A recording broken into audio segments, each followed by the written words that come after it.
સીતારામ આશ્રમ ભાઈ મસ્તીની અહીંયા તો ચા ને પાપડી નાસ્તામાં મળે છે. એ નાસ્તો થઈ ગયો.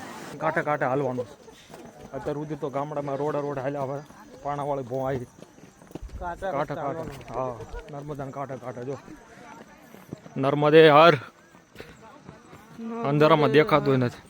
થોડોક દીવો ઉગત કાંઈક દેખાય આગળ. આમ ઓલી લાઈટો થાય અહીંયા જવાનું કા આગળ દેખાય ઠેઠ ઓલી લાઈટો દેખાય. હા ફરીને પાછું આમ ઓલી પાસે જવાનું. હા મેં ઓલી બાજુ મગર તમને લાગે આમાં મગર રહેતો હોય છે? માણા આખો ઠેકડો મારી નીકળે જાય મગર નો માણા નદી કિનારે હાવ ના જાય ને એટલે હા એ કાંઠા નો જાય એટલે એને હાટું બાંધ્યું છે. બાકી મગર તો આવી જાય. મગર હે લાકડો હે લાકડો હે અરે લાકડો હે હાલ જોતા યાર લાકડો હે મગર હાલ હમણાં કબે બટકું ભરાય એટલે મગર હે પગ મૂકવા દે તો લાકડો बिंदु सिंधु शुष्कलत तरंग भंग रंजितम द्विशस्सु पाप जात जात कारी वारी संयुतम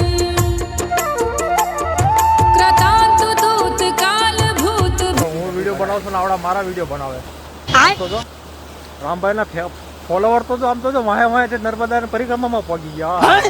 હા વાહ હું વાત છે ભાઈ. સેલ્ફી આપો અરે મારો ભાઈ વિડીયો ચાલુ છે તારી આટલો વિડીયો ચાલુ કર્યો સેલ્ફી હું વાત કરે. જોઈ લો ભાઈ નર્મદાના ઓલો પોલ ઉપર બનાવ્યો છે એની ઉપર ત્યાં આવે અડધો તો ક્રોસ કરી નાખ્યો અડધો ઉપર જ હતું ગયો. અંધારામાં પણ આમ તો જો પાણી દેખાય લીલું સમ વાધું. હા તો અહીંથી ચાલુ થાય ને તિલકવાડાથી આપણે રામપુરા અહીંથી હાલ્યા અહીંથી એવું છે. અચ્છા રામપુરાથી હાલ્યા એમ ને. રણછોડ હા બરાબર રણછોડરાય મંદિર પછી માંગવડ પછી તપોવન આશ્રમ આ સીતારામ આશ્રમ ત્યાં આપણે આપણું શાહનું પાપડે ખાધું અને શેવાણી અત્યારે આ બ્રિજ ક્રોસ કરીને આવ્યા પછી આ તિલકવાડા ઓલી બાજુ પછી કપિલમુખી આશ્રમ અને છેલ્લું રેંગન હા ઉપર દેખાય.